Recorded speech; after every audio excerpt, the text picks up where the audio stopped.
Hello. Hello, everyone. Hopefully we're live. Hopefully. Yeah, great. Yeah, nice. So, we're Black Swan. Yes. I'm Callum. And I'm Laura. And today we're going to talk about our project, which creates digital tools that allow groups of artists to decide how to use resources. And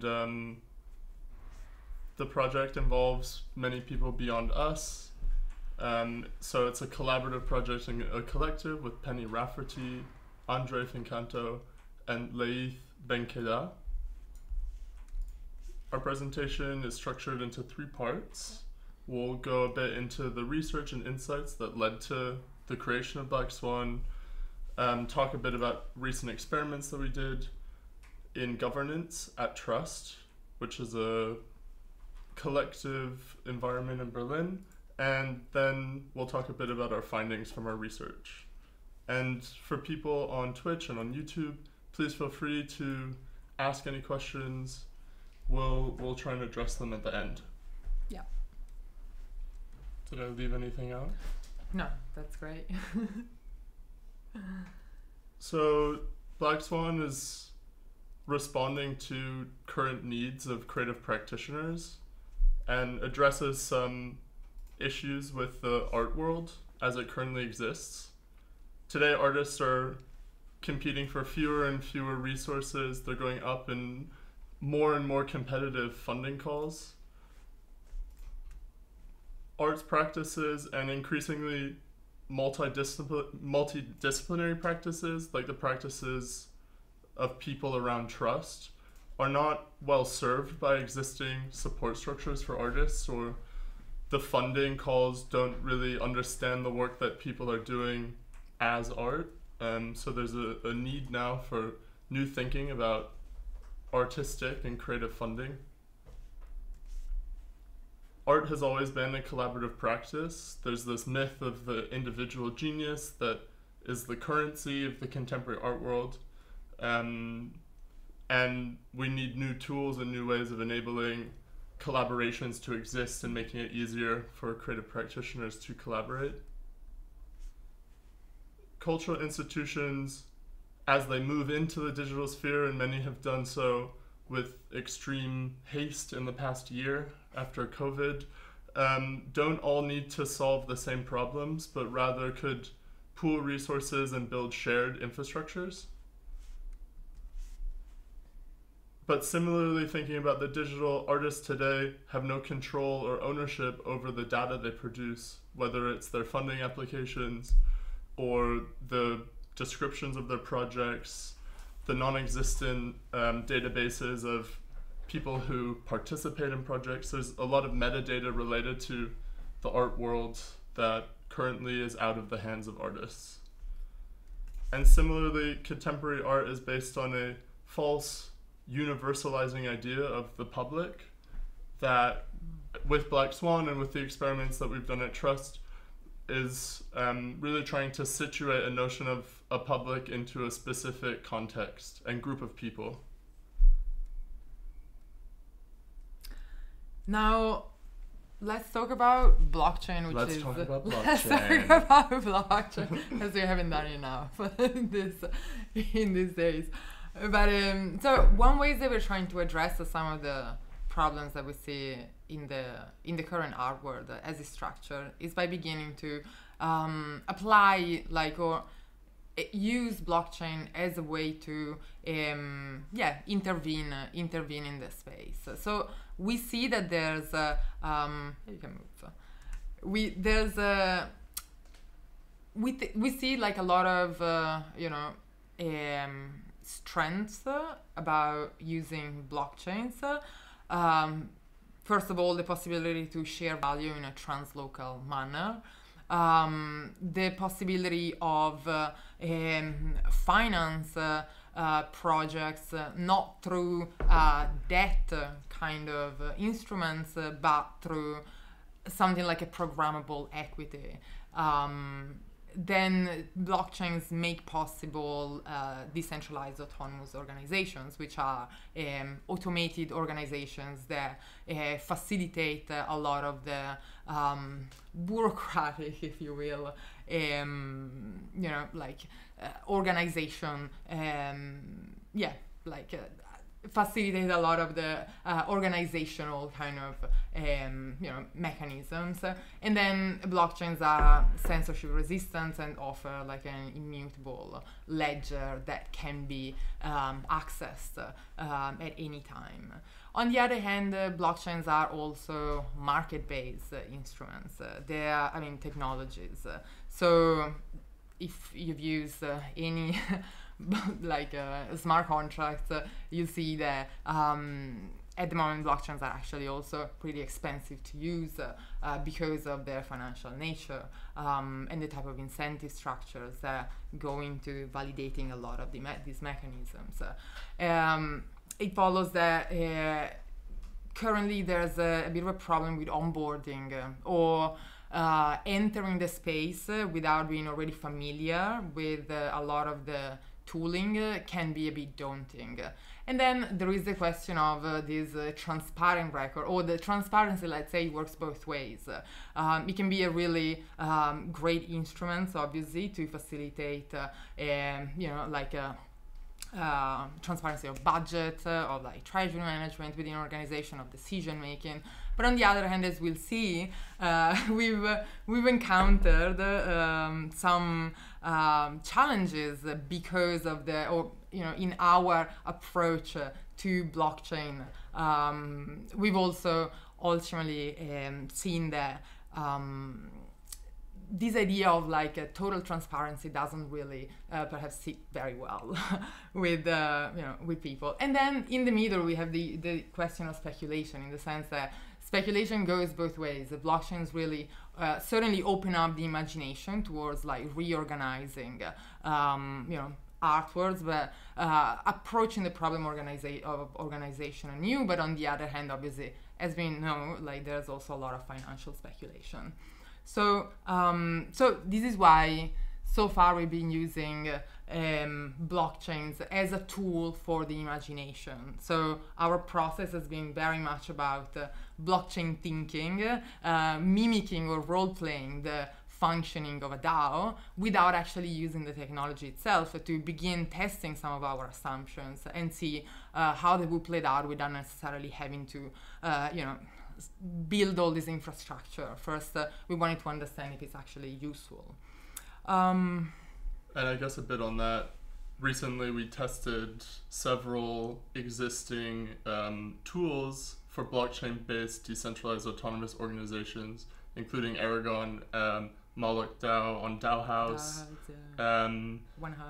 OneHive, lots of things on XDAI, and they're just so complicated for even us who are quite familiar with the blockchain space. And they don't particularly look exciting in the sense that they have this really, old school like aesthetic, like gray interfaces. They really look like, like business tools more than something that you would want to use to organize with your friends or your collaborators. Or based on this like marauding pirates imaginary of some vague medieval. Yeah. That's something for another presentation. We will get there. But kind of in this line of thinking, also based on our experience of the kind of failures of the existing blockchain DAO tools, how can we actually enable groups of artists to work together and take control of resources and opportunities? Yeah. And from this, we asked, or we kind of conducted research into different case studies, both within the blockchain ecosystem, but in communication platforms and in community like trust more generally. And we developed insights from this research that we hope to publish soon, as we write up all of our findings from the experiments of the last year. And we kind of grouped the research into what is, so kind of the resources, the things, the value that people are dealing with. Where, so the platforms and contexts in which collectivization is happening. What if, so kind of ways of approaching the things that people can do together, and new ways of approaching the possibilities for collaborative arts practices. And then how, so kind of tools for how we could actually achieve this. So in terms of the resources and values, there's skills, there's funding, collective power, network, digital tools, advice, public and common goods, and shared experiences. In terms of the platforms, there's, and as we found with the trust experiments we did, like existing social communities, existing groups of people who might socialize in places like shared workspaces, artist studios, libraries, at reading groups. And something that became increasingly clear was the importance of these existing social bonds and forms of social cohesion that you can never try and reproduce in a digital tool. We were looking at messaging platforms like Discord, which Trust uses to organize its research activities and increasingly its events. And we were looking also at new potentials for virtual organizations, so where an organization doesn't need to go through the bureaucratic process of formalizing its existence, but can rely on a larger parent organization to allow it to hold funding or to distribute funding.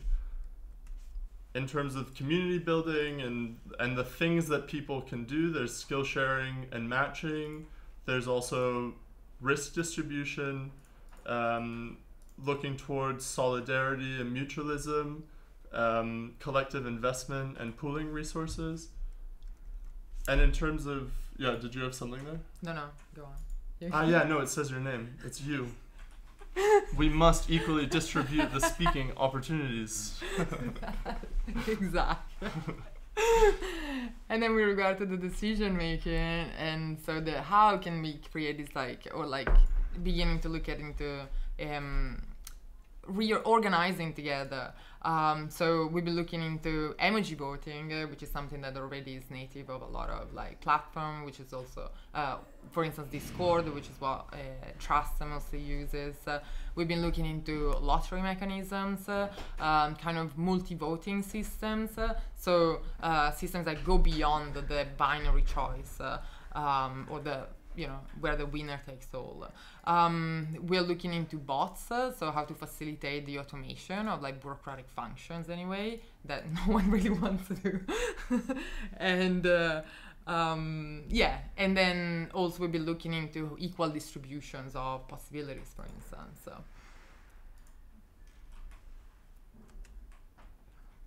So now we'll talk a bit about our experiments.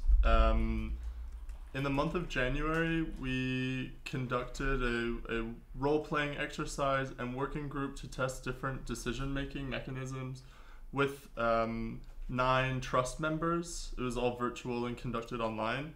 And it was part of the DAO Global Art DAO Initiative, which was generously supported by Furtherfield, the Goethe Institute, and Serpentine. And we in kind of researching and experimenting on this idea of a situated public, we wanted to really think about how we could fit digital governance tools and provide decision-making capabilities to an existing community. Trust currently has about 150 members on its Discord, but there's no easy way for people to contribute towards decision-making at the moment, and we were really interested in taking the research we had done within the Black Swan context and think about how it could actually provide power to the trust community to decide how resources are used. And so we should thank the working group. It was conducted with Andre, Chiara, Claire, Laith, Par, Shivani, Steph, Terrence, and Wasim. We conducted the working group in a channel in the Trust Discord. We're really interested in situating the communication within the milieu used by the Trust community as it already exists. And the working group was conducted by Swan bot, which was actually just me pretending to be a bot in the spirit of role-playing. You thought I had become a bot at one moment, right? Yes, you were really, you were embodying the role very well. It was misleading. And so the working group offered a funding pot of 1,000 euros to be split across these 3 different voting mechanics, and we paid the participants 250 euros for their participation in the research group. We met weekly in a group meeting, a kind of town hall, and then communication was done asynchronously on Discord. Some participants organized voice chats, and they organized different ways of communicating, which we'll also talk about. It was broken into different phases, very specifically looking at the proposal making phase, these 3 different voting mechanics and how that felt within the community setting. And so the first phase was the proposal making phase.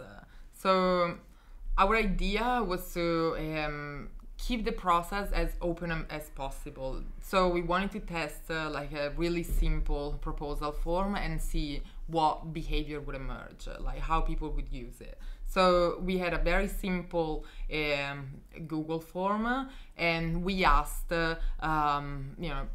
participants, so people that wanted to submit proposals, to put an image. There were fields, like very basic fields, none of which was compulsory. So people could really leave the forms also half empty if they wanted to.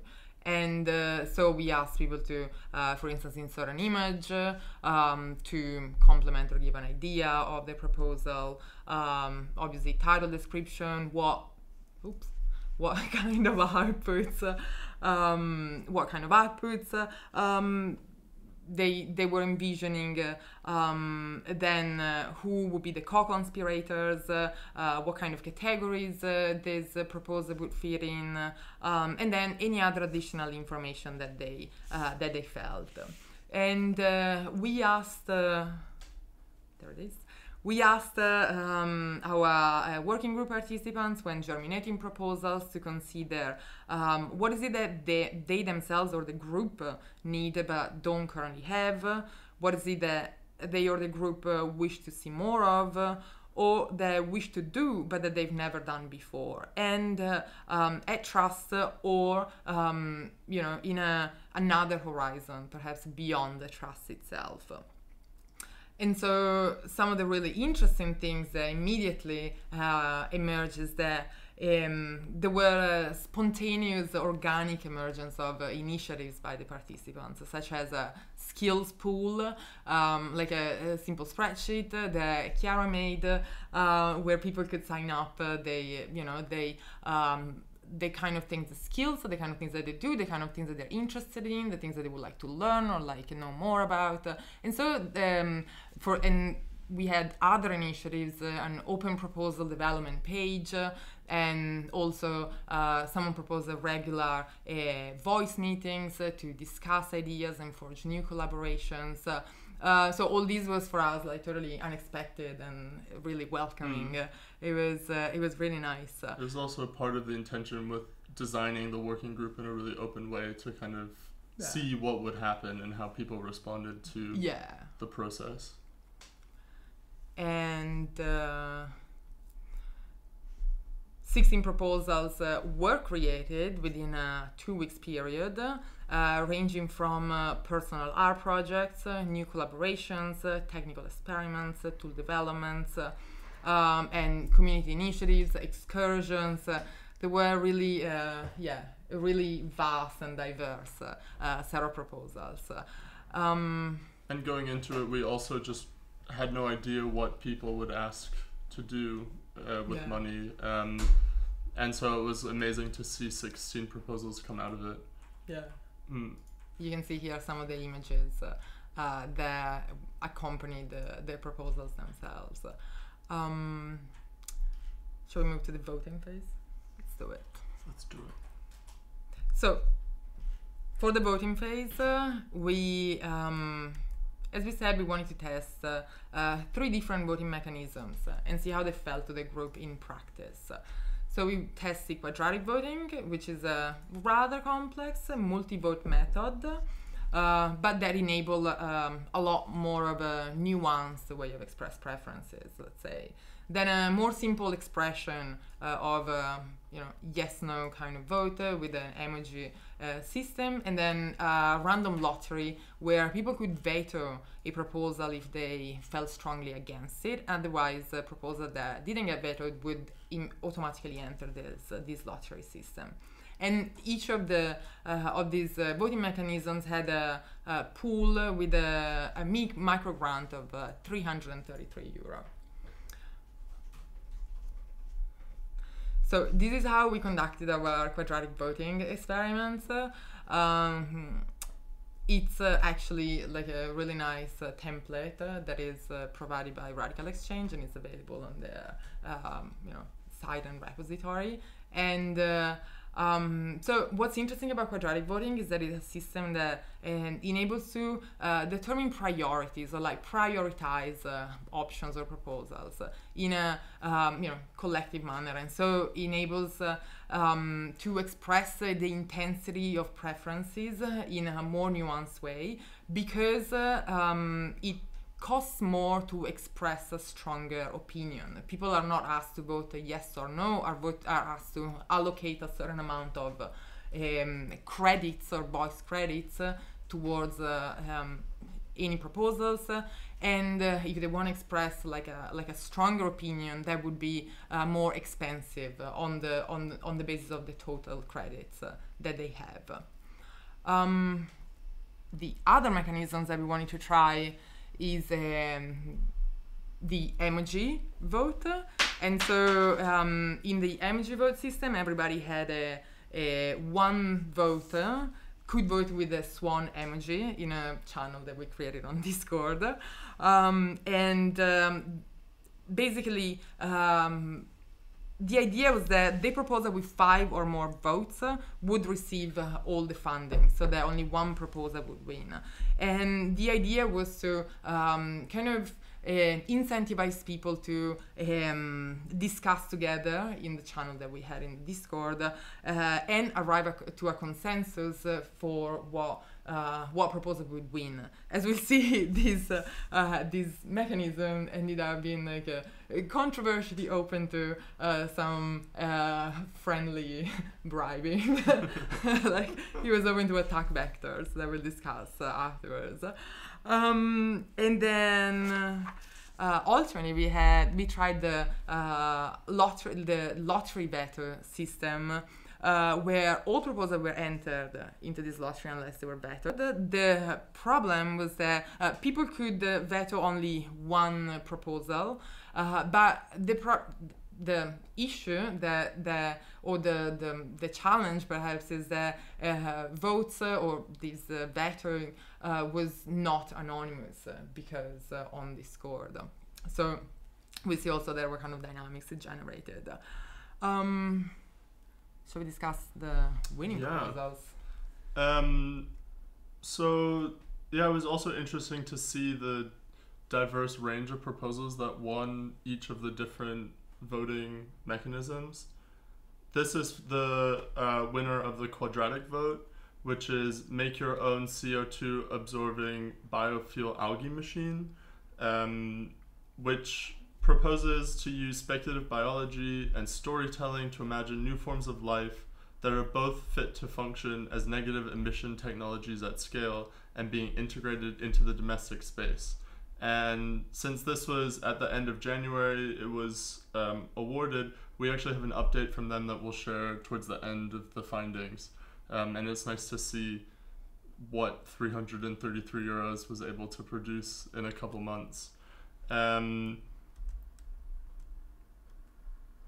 It was interesting also to see the results from the quadratic voting round, and how the proposal that won actually had both the highest number of voice credits and the highest effective vote. So it was really kind of the most widely popular proposal. And yeah, we did some thinking about the different ratios between voice credit and effective vote. And most of the top ones you see had quite high voice credits.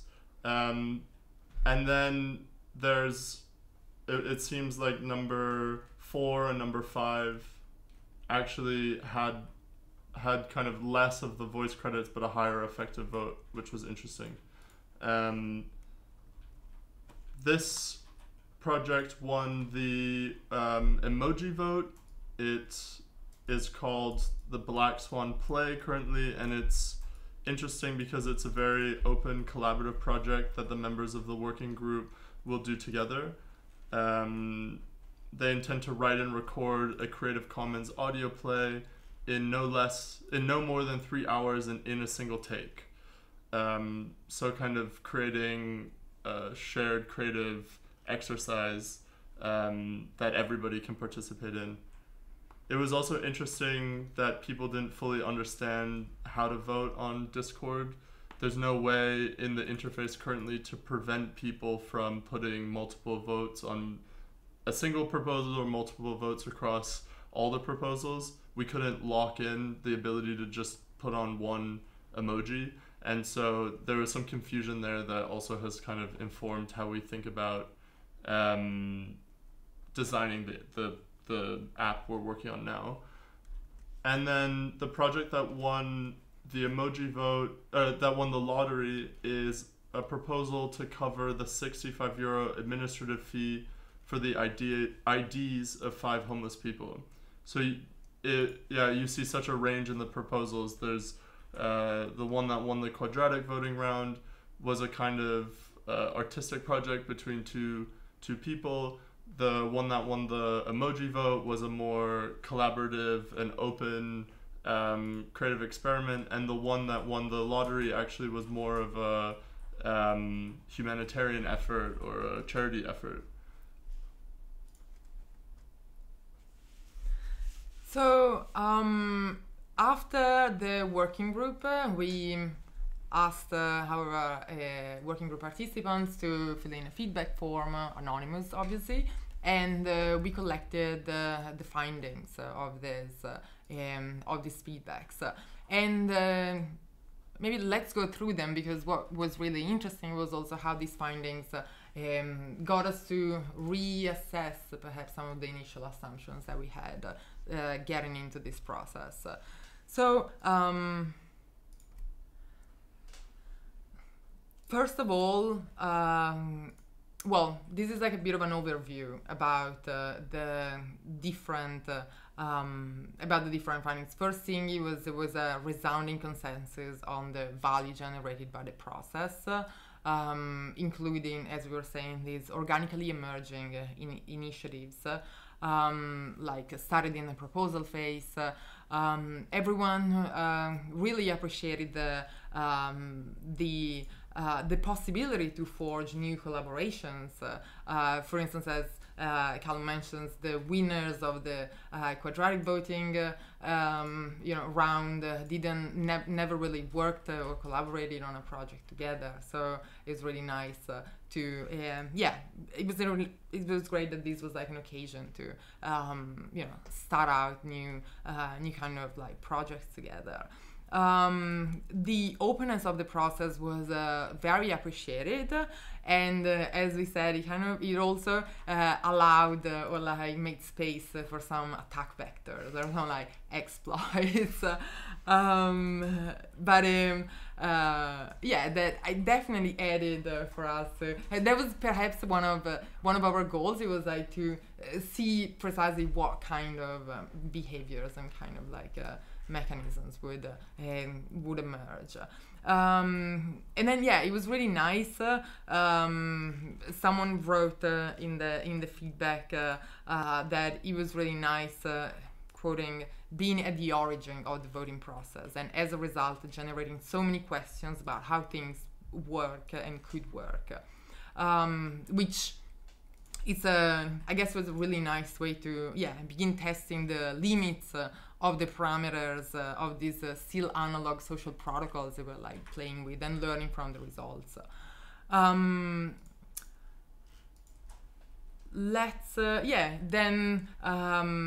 we'll see going into like looking at our findings, that quadratic voting as a mechanism was the one that was appreciated the most, which I guess for us was like one of the most interesting.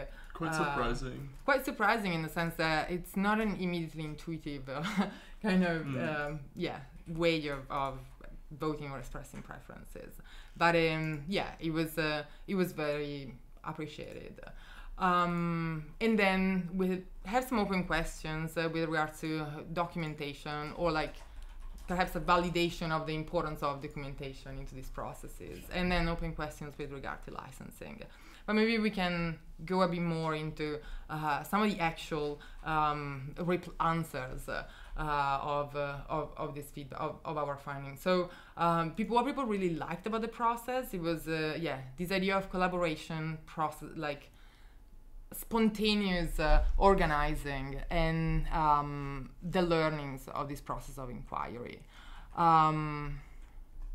What wasn't really appreciated too much, it was the lack of anonymity, because obviously we were testing a lot of these mechanisms in a Discord setting that doesn't really allow for that. But also, in a sense, the lack of familiarity among participants. While everybody probably interacted with each other on a Discord, we had never had an occasion before to sit down and work together for a month. So there was a bit of a tension there that some people didn't particularly like, and someone saw their proposals being bettered, and definitely that's not a nice thing. And similarly, perhaps in the group meeting settings, some voices may have gone lost because clearly the platform facilitates certain behaviors, but also maybe limits like others. This is so we asked our participants to rate the importance of certain features for collaborative organizations, and so questions like sense of community, process transparency, opportunity to share skills were definitely the features that were mostly appreciated or like sought after in a collaborative setting. Whereas the question of collaborative own outputs and voting privacy seemingly were not that important, but then as we saw in other, the voting privacy maybe was not that important, but the idea of an anonymous or pseudonymous setting ended up being really important for for some people, for instance.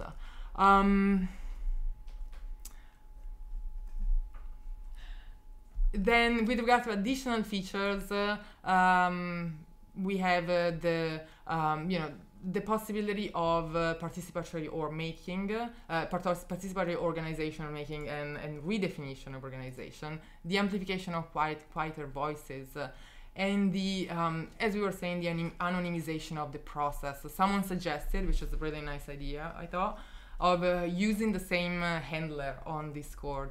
So that only being able to to get who is who by other kind of nuance in the way of writing, etc. But on the interface, everybody having the same handler, which I thought it was pretty nice. Then everybody felt that they did have all the information to make decisions. Interestingly, it seems that the vast majority of people thought that other people didn't get didn't get how to vote, but then it seemed like that, pretty much the proposals face seem to cover all the important information. It's also interesting in regards to the proposal form that it was really open, and you could not enter any field, nothing was required. You could upload pictures, add additional information, and some people were critical of the proposals that didn't include the information that they felt was required, but then other people really valued a completely open proposal. And I think it's really important also as we move forward with this project to think really seriously about like what impact a proposal form or like the formalization of a project proposal has on a creative process or has on like any output. So like the way we're thinking about it now is it should be very open and people can include the information they want, and it's more about grounding the review of a application process in a group of people who know each other and familiar with each other, instead of sending these proposals to abstracted funding bodies. And so put on your proposal what you think is important for other people to know, I think is more important than like hitting a set list of fields. Definitely. Yeah, in fact, there was a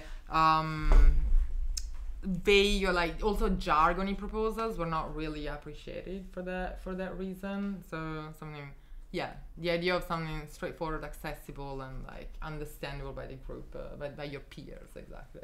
It's something that was really appreciated. And the proposal that won the quadratic voting round actually included a quite elaborate additional document with images and with like narrative elements to the project. So it seemed that people appreciated more work that went into the proposal also. The ones that seemed like they didn't put much care into it weren't valued as highly. And here are some suggestions about how people could have made more informed decisions within the proposal phase. And so someone suggested to have more dedicated time to plot collusions between teams. Someone proposed to have again more of a include say something like past works or skill set information for the person of the group.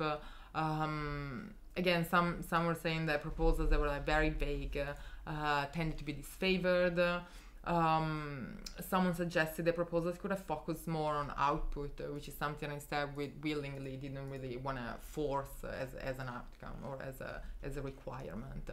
And also people suggested, someone suggested to have more emphasis on the communication or like maybe having an intermittent phase between the submission of the proposals and the actual voting, so that anyone could ask for questions or clarifications before actually entering the voting phase.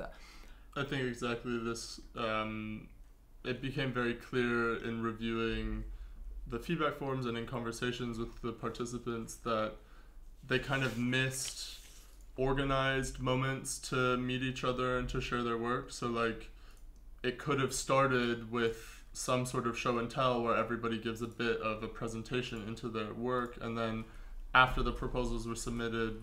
Similarly, a moment to present and answer questions seems to be valued highly. So it's also like showing us that the emphasis is less even on the decision-making mechanism and more on how you build communication, moments for communication into that process.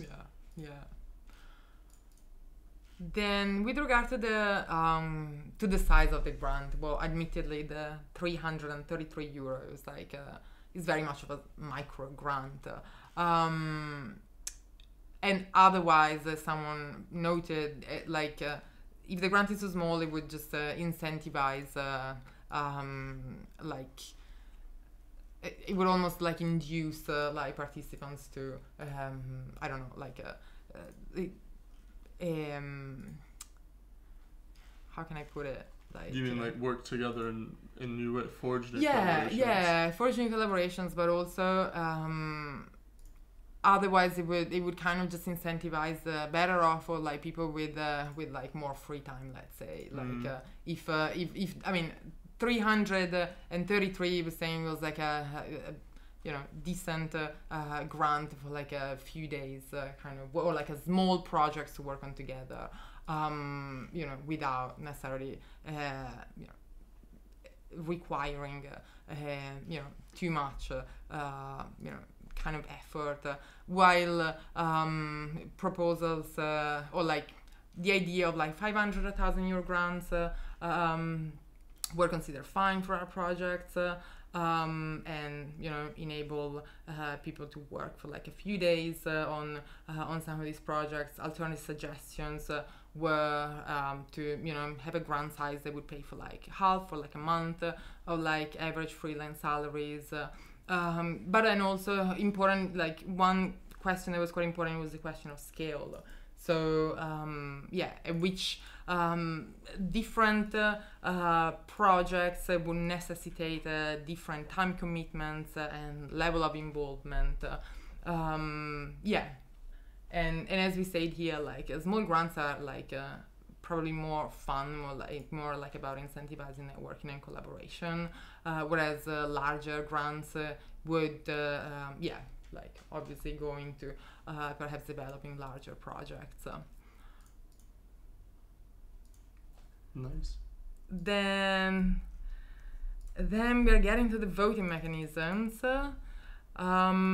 So interestingly, quadratic voting was perceived as the most legit and comprehensive mechanism. Someone else said it was great to try out in anger, which I thought was very nice. Try out in anger. Yes.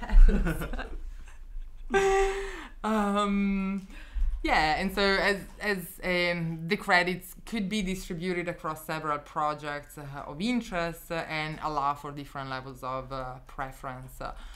Also, the level of anonymity, let's say, involved with regard to the voting was also highly appreciated. We should clarify that quadratic voting requires the voters to be known in a way, but at least the name, who voted what, wasn't, it wasn't transparent to all the participants. So it felt a bit less exposed, perhaps, than the other voting mechanisms that happen on Discord. Emoji vote, so basically the binary choice was not really liked at all because of the public and nuance-less character. So it was kind of nice to get some validation or reinforcement that the binary yes/no choice felt kind of limited, and we see that that's still what I guess the vast majority of not just say the vast majority of governance systems, particularly in the blockchain space, still relying a lot on this token, yes/no voting associated with tokens. Often, whereas we received a strong signal toward quadratic voting being instead a mechanism that made people feel better about the process. And then the lottery was maybe the most polarizing mechanism. Some didn't really feel comfortable at the prospect of openly vetoing proposals of other people, but then later regretted it. Other thought it was a bit brutal of a method. I'm quoting from some of our feedbacks. Yeah, while other thought that instead it was like a nice mechanism that allowed, enable the funding of projects that otherwise would have probably not received that visibility, like be more like niche kind of initiatives.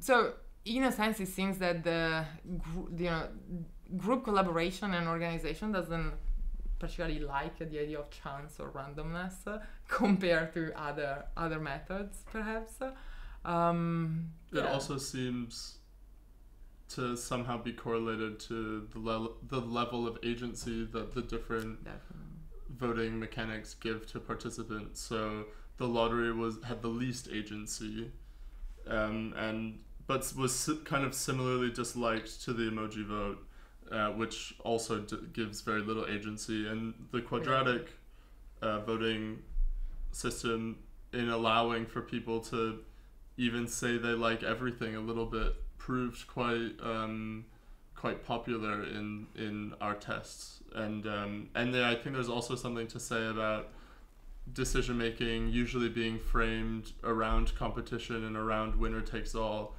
That is not so conducive to a community environment where it's more important that people meet each other, feel comfortable with each other, have opportunities to work together, rather than feeling like it's some kind of popularity contest or cliques or somehow dominating.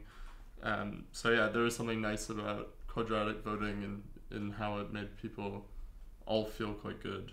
Yeah. But actually, one final point on quadratic voting is the quadratic function wasn't very well understood. So the quadratic function means that it's designed for voting with money, and so it's to de-incentivize or like to limit the power that people with lots of money have in these monetized voting systems by using a quadratic function to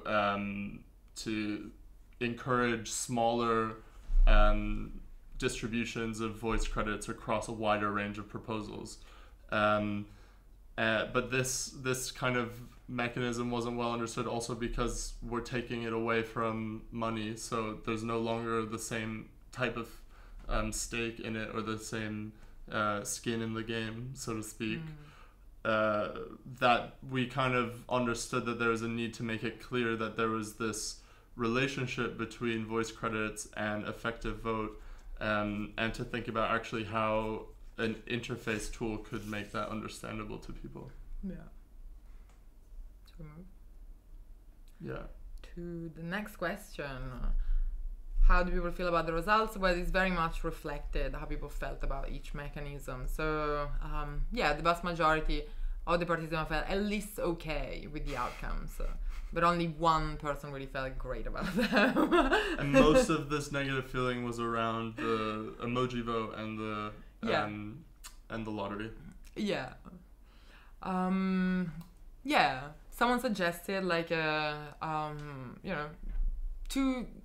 try and categorize proposals according to two different types.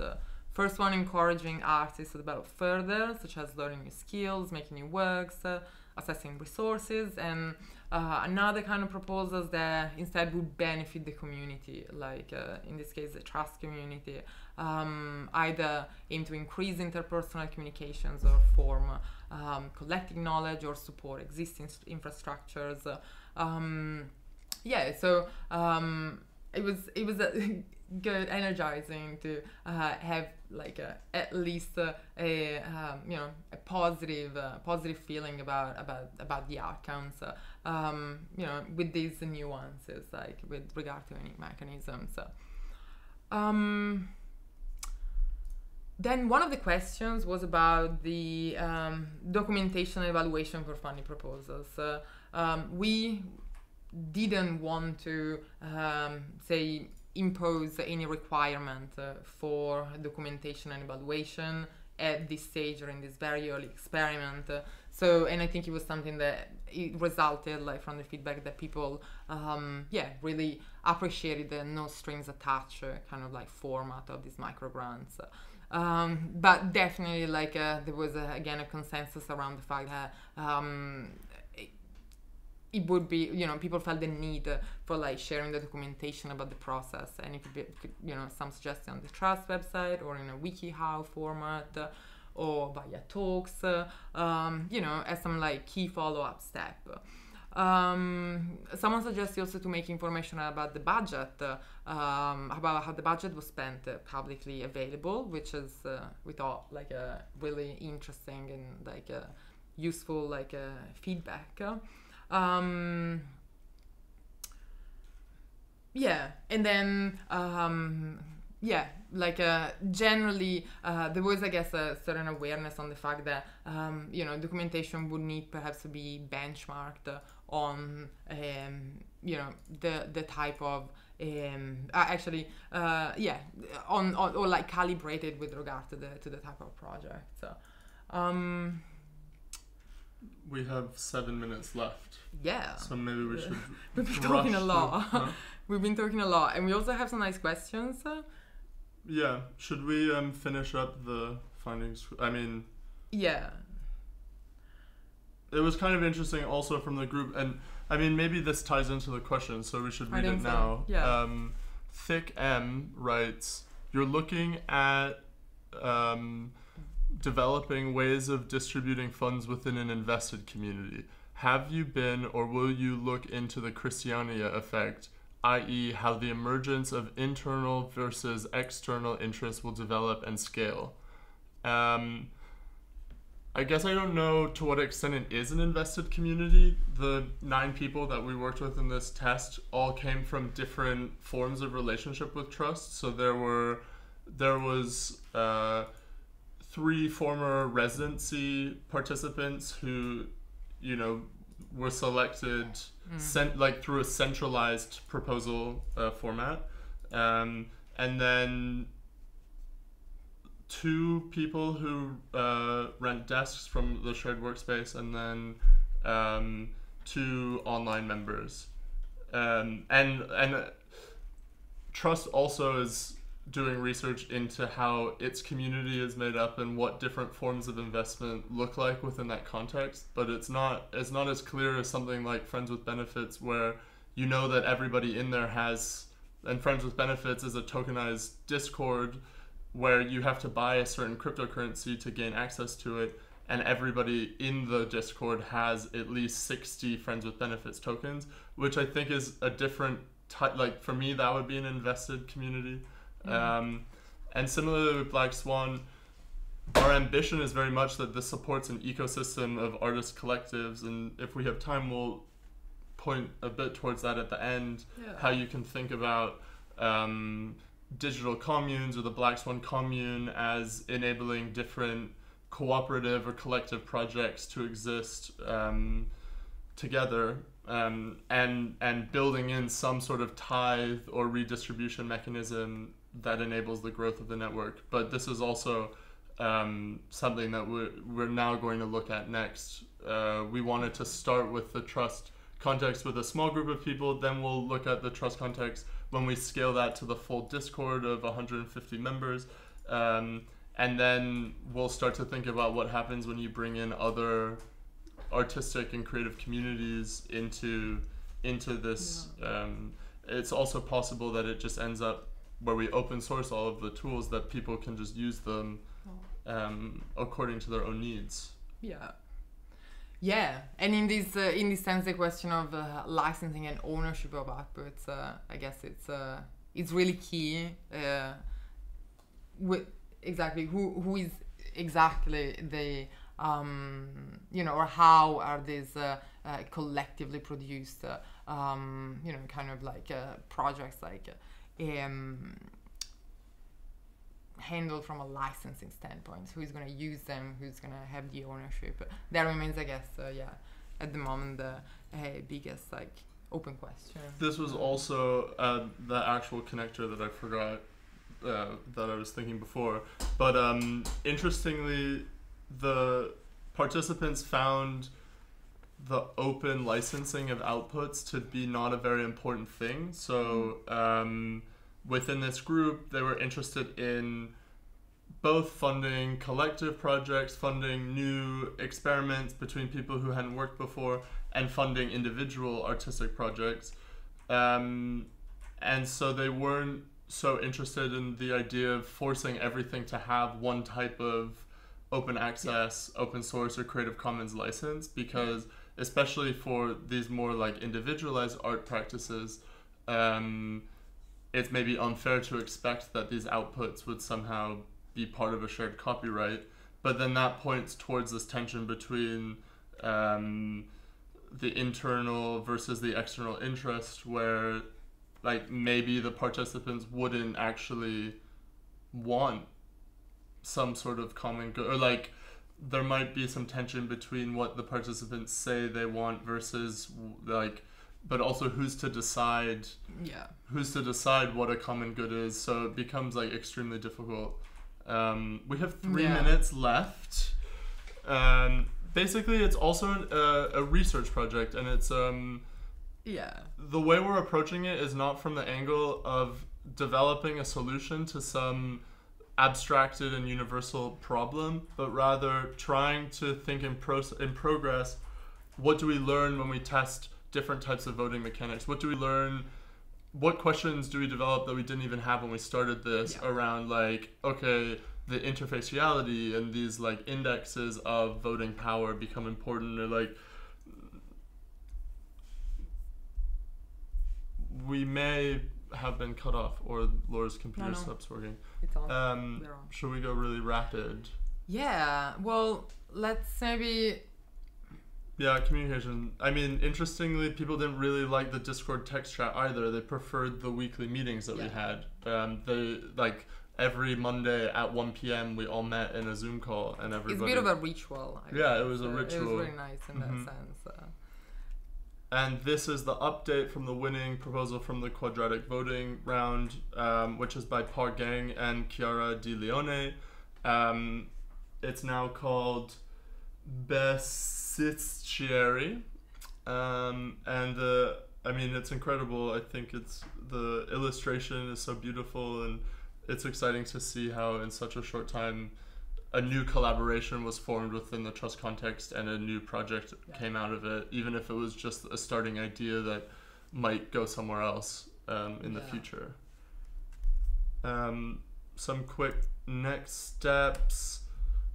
It's done. Oh, thank you. Okay. You'll have to tune in to our next talk to learn about our next steps. But we're developing an interface for quadratic voting for artistic communities that